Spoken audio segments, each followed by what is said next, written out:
Hello everyone, welcome to my channel. आपका मेरे channel पर बहुत बहुत स्वागत है।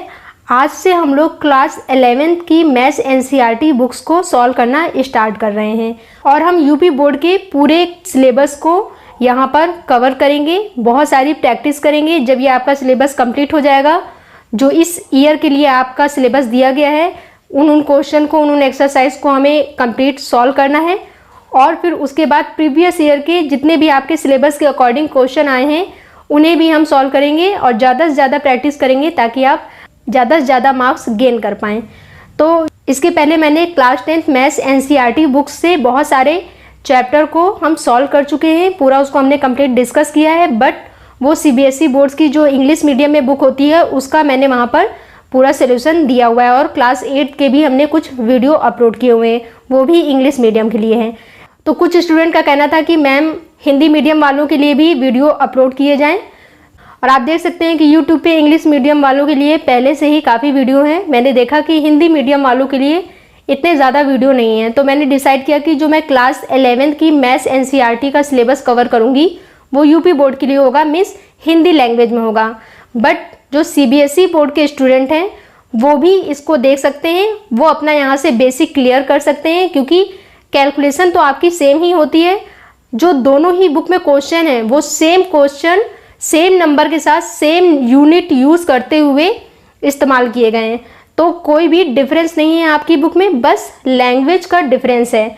तो कैलकुलेशन तो दोनों में ही सेम होती है, क्वेश्चन इंग्लिश और हिंदी में लिखे होते हैं और आपको बीच बीच में जो एक दो लाइन लिखनी होती है, जैसे कि हम लिख देते हैं putting the value in equation this, या हिंदी में अगर लिखना हो तो x का मान समीकरण इसमें रखने पे, तो ये सारी सिर्फ लाइनें चेंज हो जाती हैं, बाकी पूरा सेम है। तो सीबीएसई वाले इंग्लिश मीडियम वाले बच्चे अगर इसको देखकर समझना चाहते हैं तो वो भी इसको यहाँ से पढ़ सकते हैं। तो मैं पूरी कोशिश करूँगी कि हिंदी मीडियम वाले बच्चों को बहुत अच्छे से ये क्लियर समझ में आया, पूरा सिलेबस उनका जल्द से जल्द कवर हो पाए। और गैस आपकी भी मुझे सपोर्ट की ज़रूरत है, तो सपोर्ट कीजिएगा मुझे। चैनल को अगर आपने अभी तक सब्सक्राइब नहीं किया है तो प्लीज़ चैनल को सब्सक्राइब कर लीजिए, बेल आइकन को प्रेस कर लीजिए, ताकि जब मैं डेली वीडियो अपलोड करूं तो उसकी नोटिफिकेशन आपको मिल सके। तो यहाँ पर हमने पहला चैप्टर जो सॉल्व करने के लिए चुना है वो है त्रिकोणमिति फलन। चैप्टर 3 है आपकी बुक में, ट्रिग्नोमेट्रिक फंक्शन जिसे इंग्लिश में कहते हैं। इसकी एक्सरसाइज 3.1 का जो पूरा इंट्रो है वो हम इस वीडियो में देखेंगे और जितना भी बेसिक है इस चैप्टर को लेके वो यहाँ पर हम सीखेंगे। तो इसको स्टार्ट करने से पहले सबसे पहले जो हमने क्लास 10th में कुछ बेसिक सीख रखे थे उनको हम फटाफट रिवाइज कर लेते हैं। वहाँ पे हमने क्या सीखा था? त्रिकोणमिति अनुपात सीखा था हमने।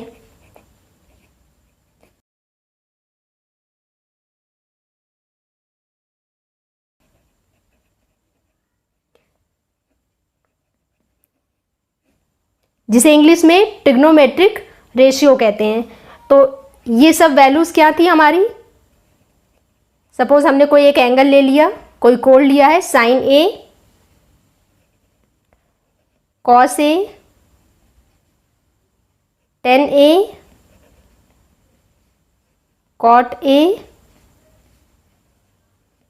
सेक ए और कॉसेक ए। ये हमारे 6 त्रिकोणमिति अनुपात थे। तो अगर यहाँ पर एक हमने समकोण बनाया, यहाँ पर 90 डिग्री का कोण है आपका, तो ए हमने यहाँ पर कोण मान लिया, ये बी मान लिया और ये सी मान लिया। तो इसमें आपको याद करने के लिए मैंने एक ट्रिक बताई थी, बट वो इंग्लिश मीडियम वाले स्टूडेंट्स के लिए थी। आपके लिए एक ट्रिक है इसके लिए, और ये बहुत मज़ेदार है। आपने हो सकता है अपने टीचर से पहले भी सुना हो। LAL बटे में KA मीन्स लाल बटे कक्का। सुनने में काफ़ी फ़नी है, आपने हो सकता है पहले भी सुना हो। तो यहाँ पर हमको इस फॉर्मूले को लिखना होता है, जिनको याद नहीं होता है उनके लिए ये एक ट्रिक है। यहाँ पर हम लिखेंगे साइन, यहाँ पे लिखेंगे कॉसेक, यहाँ पर कॉस, यहाँ पर सेक, यहाँ पर टेन और यहाँ पर कॉट। ये ऐसे क्यों लिखा है? क्योंकि हम जानते हैं साइन का विलोम जो होता है अपोजिट वो कॉसेक होता है, और कॉस का और सेक एक दूसरे के विलोम होते हैं, इसी तरह से टेन और कॉट एक दूसरे के विलोम होते हैं। तो यहाँ पर ये एल ए एल क्या है और के ए क्या है, तो ये एल से लंब है और ए क्या है, आधार है, के से कर्ण है। हम जानते हैं कि हमारी ये वाली साइड क्या होती है, कर्ण होती है। 90 डिग्री के कोण के जस्ट अपोजिट वाली जो भुजा होती है समकोण में, त्रिभुज में, वो क्या होती है, वो कर्ण होती है। और लंब और आधार किसी को भी आप मान सकते हैं। तो ये वाली हो जाती है आधार और ये होती है लंब। तो इसको याद करने का तरीका ये है कि जब हमें साइन के कोण के बारे में बात करनी है तो अनुपात क्या लिखना है, लंब बटे कर्ण, मीन्स लंब बटे कर्ण। कॉस की वैल्यू बतानी है उनके अनुपात की, तो आधार बटे कर्ण। और टेन के बारे में बताना है तो लंब बटे आधार। इसी तरह से अगर कॉसेक का बताना होगा तो क्या करेंगे, नीचे से ऊपर जाएंगे, मीन्स कर्ण बटे लंब। सेक के लिए कर्ण बटे आधार और कॉट के लिए आधार बटे लंब। तो बहुत ही ईजी है, इसको याद कर लेना। तो यहाँ पर हम लिख सकते हैं कि इसका फॉर्मूला क्या है, साइन का लंब बटे कर्ण, या हिंदी में लिख सकते हैं आप लंब बटे कर्ण। कॉस का फॉर्मूला क्या है, आधार बटे कर्ण, ए से आधार बटे कर्ण। टेन ए के लिए क्या है, लंब बटे आधार, तो यहाँ पे लिख लेंगे लंब बटे आधार। कॉट की वैल्यू चाहिए तो कैसे, नीचे से ऊपर जाएंगे, तो आधार बटे लंब। या ऐसे भी समझ सकते हैं कि टेन ए और कॉट ए, टेन और कॉट एक दूसरे के क्या होते हैं, विलोम होते हैं। तो ये लंब बटे आधार है, इसको पलट देंगे तो आधार बटे लंब हो जाएगा। सेक ए कितना होगा, कर्ण बटे आधार।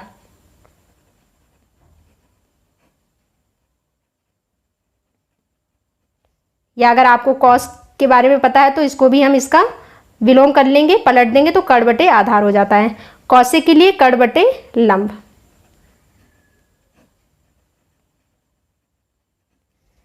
तो इनके क्वेश्चन को हमने सॉल्व किया था, जो कि आपका चैप्टर था क्लास 10th में, 8 चैप्टर था, उसमें हमने इस तरह के क्वेश्चन को सॉल्व किए थे। यहाँ पर कुछ आइडेंटिटीज हैं, उनको भी देख लेते हैं। यहाँ पर विलोम क्या क्या था, कौन किसके विलोम में होते हैं। तो अभी मैंने आपको बताया कि साइन थीटा विलोम होता है कॉसेक का और कॉसेक विलोम होता है साइन का। ये दोनों, या इसको हम इस तरह से भी लिख सकते हैं, या cosec theta is equal to 1 upon sine theta.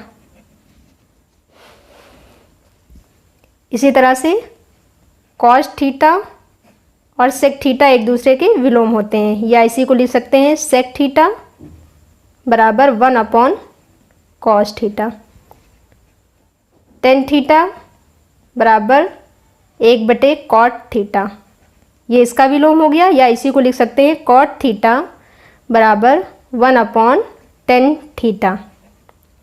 अच्छा, इसके अलावा हमने पूरक कोण भी पढ़े थे। पूरक कोण क्या होते हैं देख लीजिए। पूरक कोण,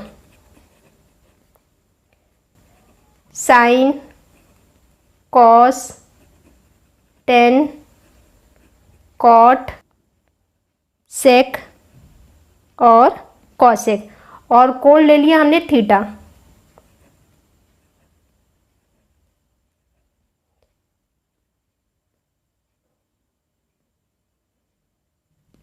तो इन कोण के अगर हमें पूरक कोण चाहिए तो हम क्या करते हैं, हम 90 माइनस थीटा करते हैं। Sine 90 minus theta, cos 90 minus theta, tan 90 minus theta, cot 90 minus theta, sec 90 minus theta और कॉसेक 90 माइनस थीटा।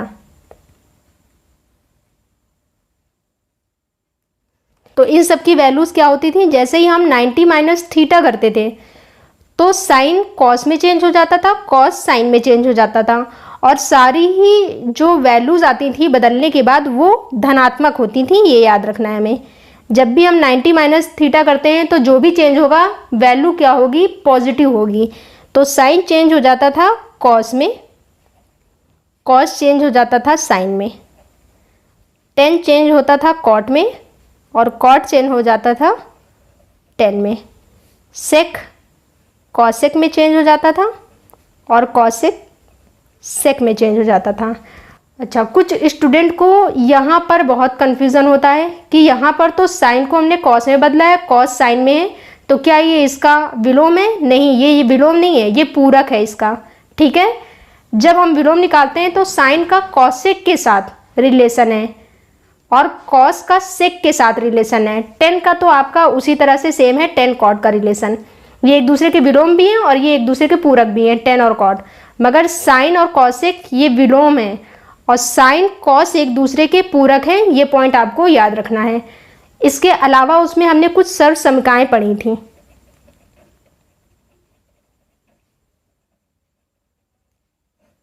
जिन्हें हम इंग्लिश में आइडेंटिटीज कहते हैं। पूरक कोण को हम कॉम्प्लीमेंट एंगल कहते हैं। तो यहाँ पर कुछ सर्व समीकरणें क्या थी कि sine square theta plus cos square theta equal होता है 1 के।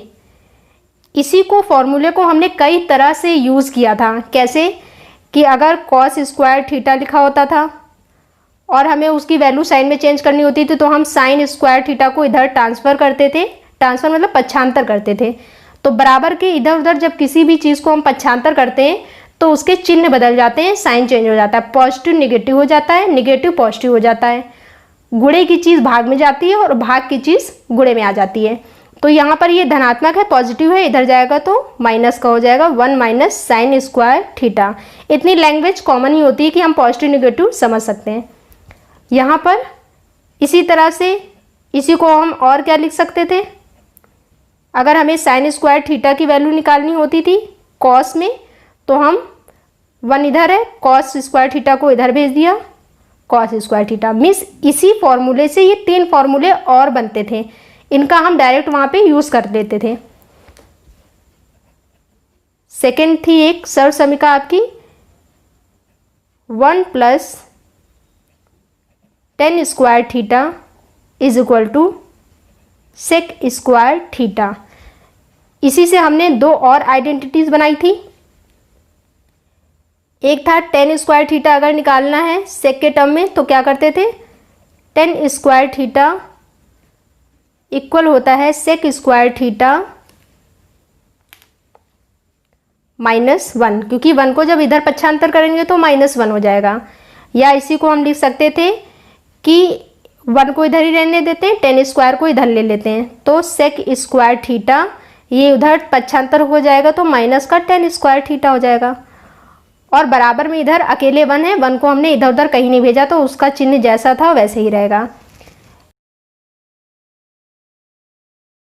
तीसरी सर्व समीकरण थी आपकी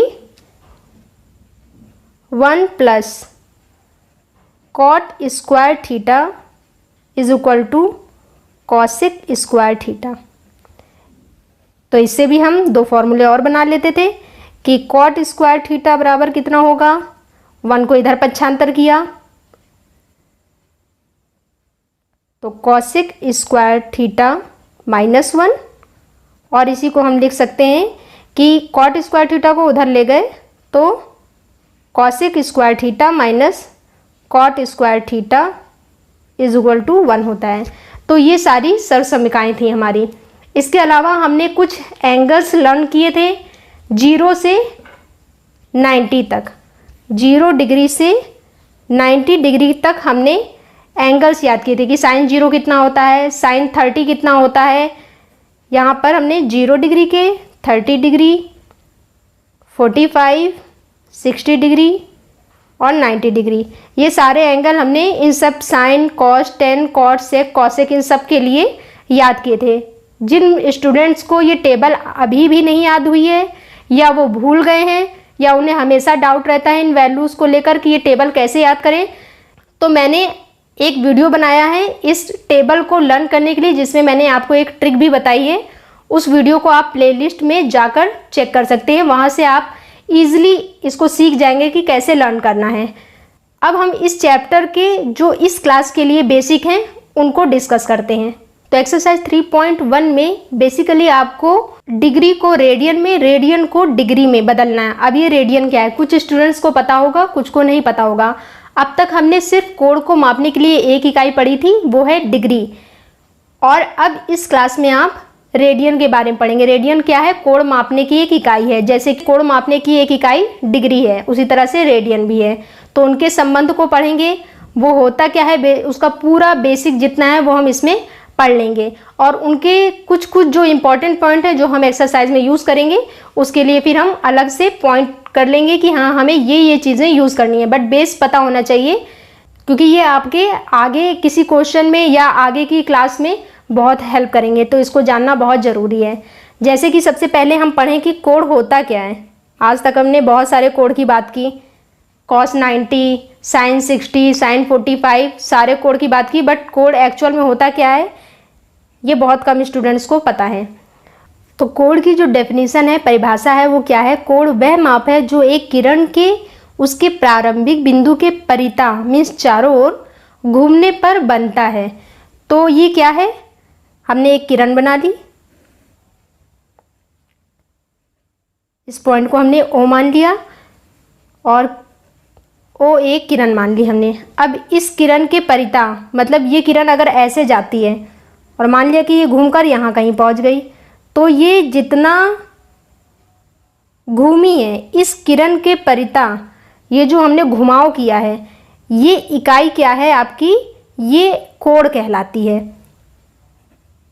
और मैंने ये निशान लगा दिया है यहाँ पर, इसका मतलब है कि ये इस दिशा में घूमी है, ये इस दिशा में भी घूम सकती थी। तो दिशा हमें क्या बताता है कि जो हमारा कोण होगा वो धनात्मक होगा कि ऋणात्मक होगा। तो यहाँ पर बेसिकली क्या होता है, कोण में हमारे 3 पॉइंट होने चाहिए। एक जो आपकी किरण है जिसे हम प्रारंभिक भुजा कहते हैं,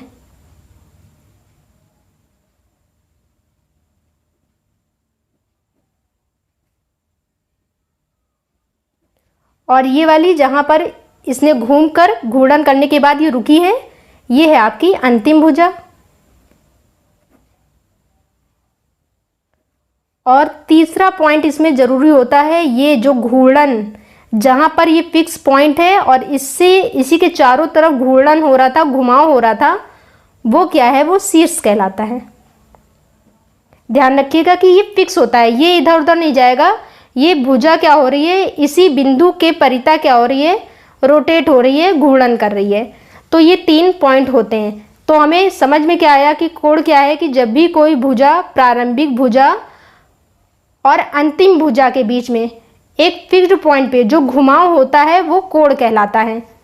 अब इसकी कुछ डायरेक्शन भी पढ़ लेते हैं। जब भी आपको इस तरह का निशान लगा होगा तो वो क्या हमें बताएगा, पॉजिटिव निशान देगा हमें, मीन्स एंगल जो भी होगा वो पॉजिटिव होगा। कैसे, सपोज हमने यहाँ पे एक एंगल बना लिया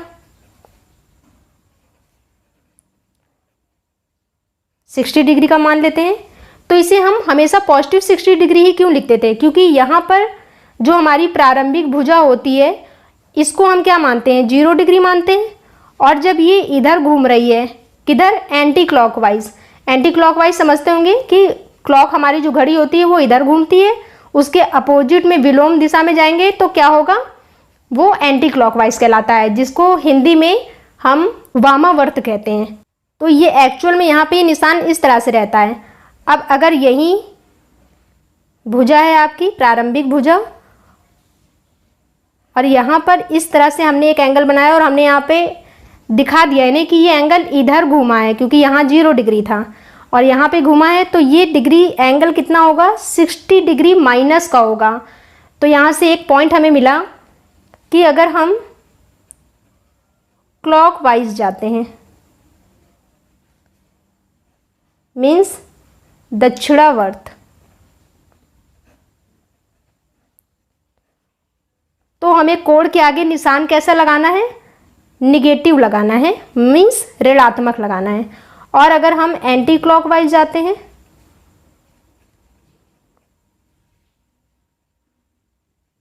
मीन्स वामावर्त,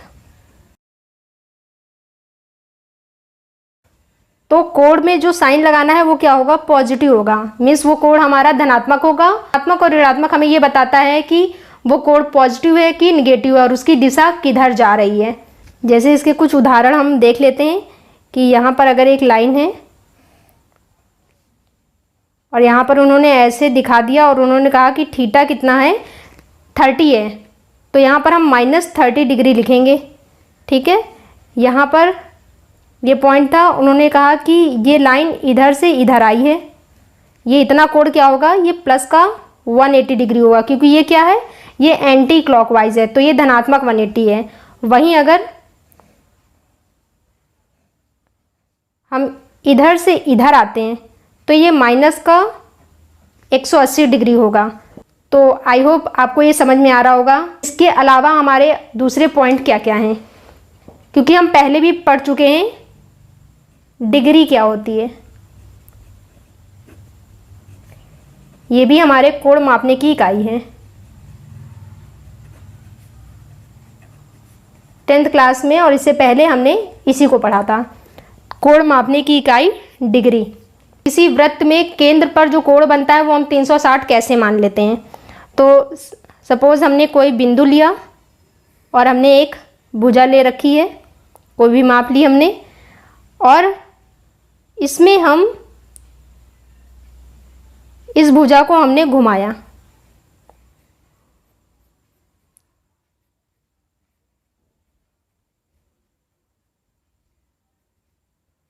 इस बिंदु के परितः हमने इस पूरी भुजा को घुमा दिया यहाँ पर। तो यहाँ पर ये 0 डिग्री था, यहाँ से स्टार्ट किया, यहाँ तक आ गया। इसका ये डायरेक्शन है, ये हमें दिशा बता रहा है कि ये इस दिशा में जा रही है, मीन्स ये धनात्मक ही होगी क्योंकि ये एंटी क्लॉकवाइज जा रही है। तो यहाँ पे कहा गया कि इस पूरे वृत्त को, ये पूरा एक वृत्त जैसा बन गया है, इसको हमें 360 हिस्सों में बांट देना है। मीन्स हमने बहुत छोटे छोटे पार्ट किए, इसके 360 हिस्सों में हमने बांटा। तो इस तरह से जब हमने बांटा तो 360 पूरा यहाँ तक बांट दिया। तो इससे ये समझ में आया कि जो ये एक हिस्सा है वो 1 डिग्री होगा, ये 2 डिग्री, ये 3 डिग्री, ये 4 डिग्री, इस तरह से करते करते 360 डिग्री। तो यहाँ से हमें समझ में आता है कि किसी बिंदु पर जब हम एक पूरा घूर्णन लेते हैं, मीन्स इस बिंदु के सापेक्ष ये भुजा पूरी जब घूम गई तो ये कोण कितना होता है, 360 डिग्री का होता है। तो यहाँ से हमें फाइनली पॉइंट क्या मिला कि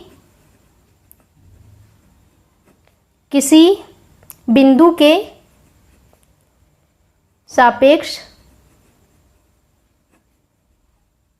एक परिक्रमण, इसको हम परिक्रमण भी कह सकते हैं, एक परिक्रमण द्वारा बना कोण क्या होता है,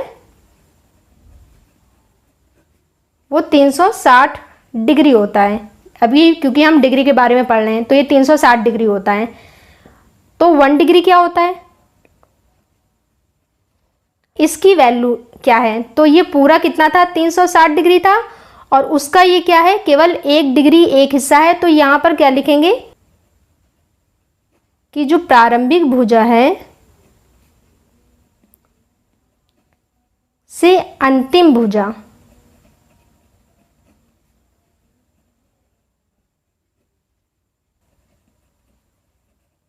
का जो घुमाव है वो 1 डिग्री होता है। और वो होता क्या है, वो होता है जो भी आपका परिक्रमण है, परिक्रमण द्वारा कोण बनाया गया है, परिक्रमण का 1/360वां भाग, ये इसके लिए फॉर्मूला है। हालांकि ये फॉर्मूला हम यूज़ नहीं करते हैं, बट बेसिक आपको पता होना चाहिए कि 1 डिग्री एक्चुअल में है क्या। कभी आपसे कोई पूछ दे तो आपको पता हो कि एक परिक्रमण में जितना भी कोण बनता है उसका 1/360वां भाग क्या होता है, वो 1 डिग्री होता है। इसके अलावा यहाँ पर ये कहा गया कि ये जो 1 डिग्री है इसको भी 60 बराबर भागों में बांट दो, तो वो मिनट में चेंज हो जाता है। तो उसको भी बांटा गया। तो यहाँ पर 1 डिग्री कितना होता है, 60 मिनट होता है। इस छोटे से डैश के साइन को हम क्या कहते हैं, मिनट कहते हैं। इसको आप ऐसे भी लिख सकते हैं कि ये क्या है, 60 मिनट है। देन उसके बाद जो वो 1 मिनट हमने पार्ट किया था, उसके भी हमने और 60 पार्ट किए। तो यहाँ पर 1 मिनट में 60 सेकेंड हो गए। तो इसको हम डबल डैश से दिखाते हैं। इसे आप 60 सेकेंड भी कह सकते हैं। और ये तो हम टाइम में भी यूज़ करते हैं कि भाई 1 मिनट में कितना है, 60 सेकेंड होता है। ठीक है, तो यहाँ पर जो आपका पॉइंट है, एक पॉइंट हमें ये इम्पॉर्टेंट मिला कि 1 डिग्री में 60 मिनट होते हैं और 1 मिनट में 60 सेकेंड होते हैं। इन्हें हम क्वेश्चन में यूज़ करेंगे। दूसरी इकाई है हमारी कोण मापने की, रेडियन।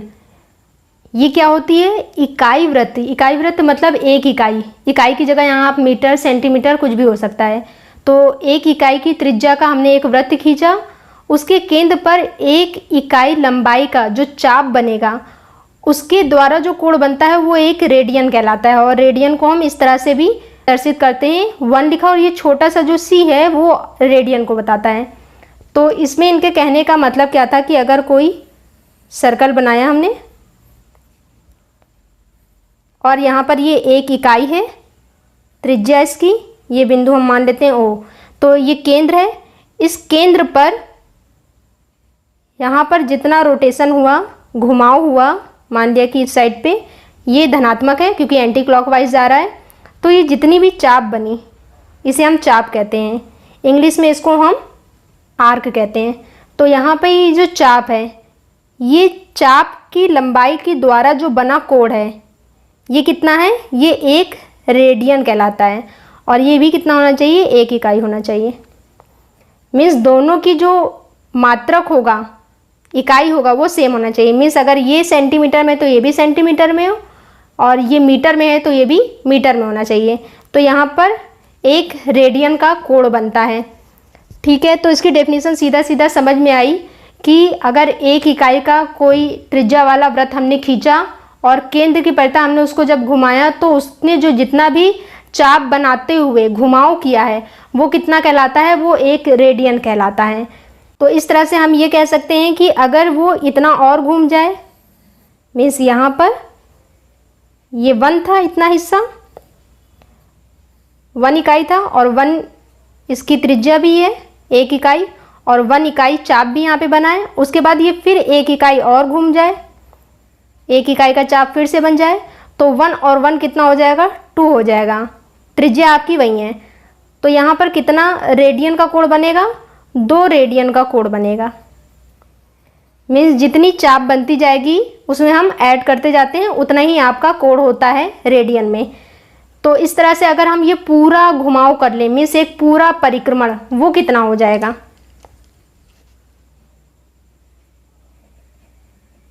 तो एक परिक्रमण का कोण रेडियन में क्या होगा। तो जब ये पूरा एक परिक्रमण करेगी तो ये पूरी चाप की लंबाई एक्चुअल में होगी क्या, वो होगी हमारे इस वृत्त की परिधि, जिसे इंग्लिश में सरकमफ्रेंस भी कहते हैं। तो वृत्त की परिधि का फॉर्मूला हम सबको पता है, हम लोग ने अपनी पिछली क्लास में इसको पढ़ा है। वो होता है 2 पाई r। अब r हमने त्रिज्या कितनी ले रखी है, 1 इकाई, तो यहाँ पर हम 1 रख देते हैं। तो ये कितना हो जाएगा, 2 पाई, और ये परिक्रमण का कोण क्योंकि रेडियन में था तो यहाँ पर कितना आएगा, रेडियन।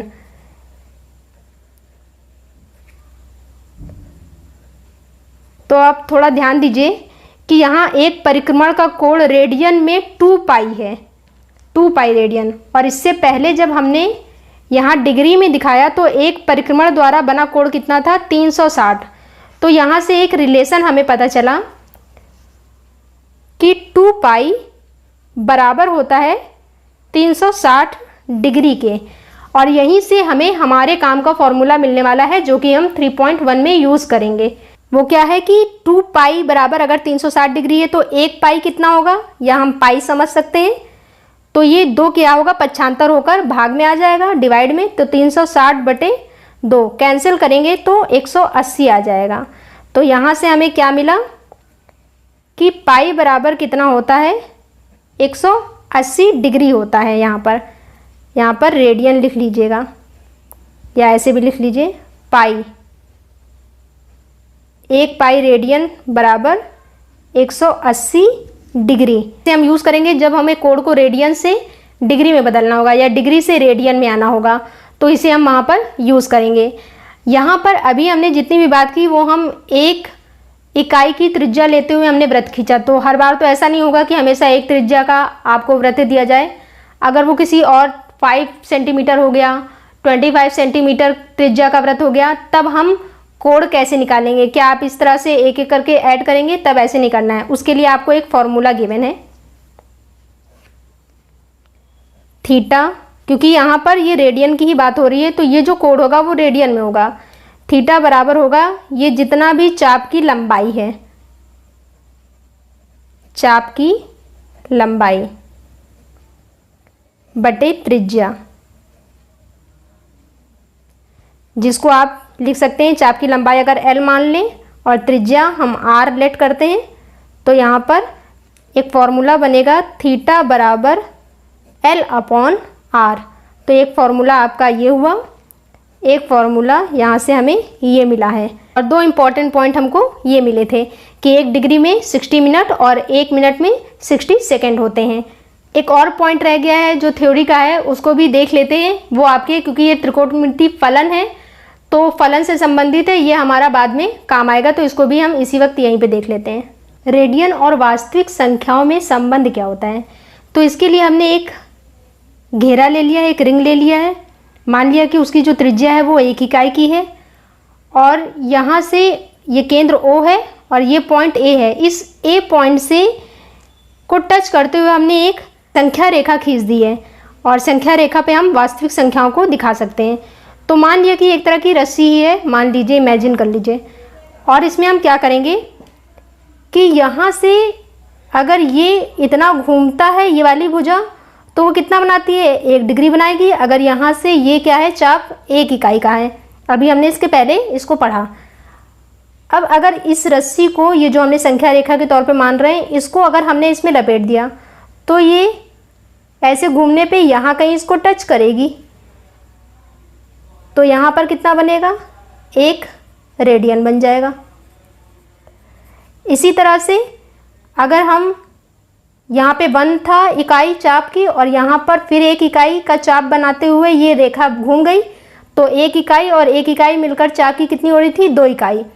तो केंद्र पर कोण कितना बन रहा था? 2 रेडियन का बन रहा था। अब अगर इसी तरह से इस वाली रस्सी को अगर हमने ऐसे घुमाते हुए लपेट दिया, तो यहाँ पर ये आकर कितना बनाएगी? क्योंकि भाई ये रस्सी घूमकर यहाँ से 0 है, ये यहाँ जहाँ पर टच कर रही है, और घूमते हुए ये 2 इकाई बना रही होगी। तो जब वैसे हम घुमा रहे थे, ये घुमाओ इसका घूर्णन हो रहा था, तब भी 2 इकाई का चाप बन रहा था, और अब इसको घुमा रहे हैं संख्या रेखा पर जो नंबर्स हैं उन लाइन को घुमा रहे हैं, तो भी आपको 2 घूर्णन मिल रहा है। तो कोण तब भी क्या है? 2 रेडियन बनेगा। तो इससे सीधा सीधा एक छोटा सा पॉइंट है, क्या समझ में आया कि रेडियन और वास्तविक संख्याओं को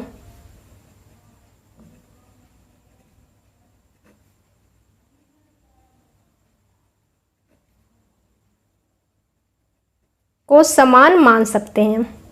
इनका हम आगे यूज करेंगे।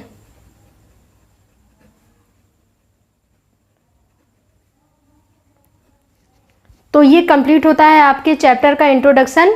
यहाँ पर हम फिर से अपने एक बार मेन पॉइंट लिख लेते हैं। क्या होता है कि पूरा 1 डिग्री बराबर कितना होता है? परिक्रमण का, हालांकि ये फॉर्मूला हम यूज़ नहीं करेंगे, परिक्रमण का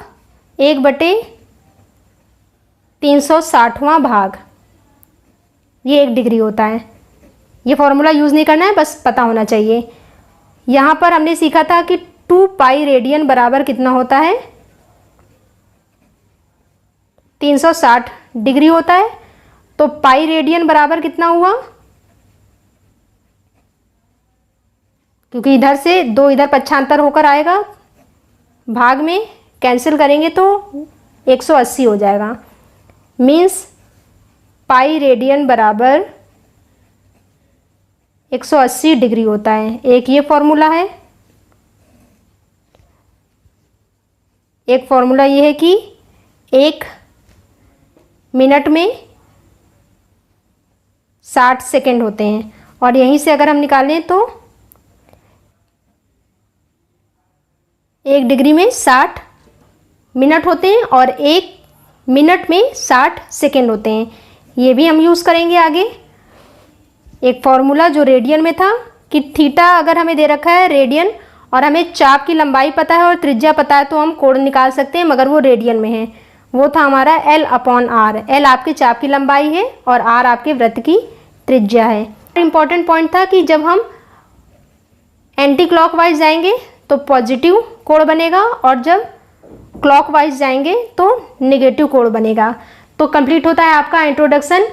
उम्मीद करती हूँ कि आपको अच्छे से समझ में आया होगा। मैंने पूरी कोशिश की है कि आपको अच्छे से अच्छा एक्सप्लेन कर सकूं, जिससे कि आपको इस चैप्टर में कोई प्रॉब्लम ना हो। वीडियो अच्छा लगा हो तो प्लीज़ लाइक कीजिएगा, शेयर कीजिएगा, और गाइस चैनल पे नए हैं तो चैनल को सब्सक्राइब करना ना भूलें, बेल आइकन को प्रेस कर लें, क्योंकि मैं डेली ही वीडियो अपलोड करती हूँ और मैं NCERT के कंप्लीट सिलेबस को कवर करूँगी। Thanks for watching my video.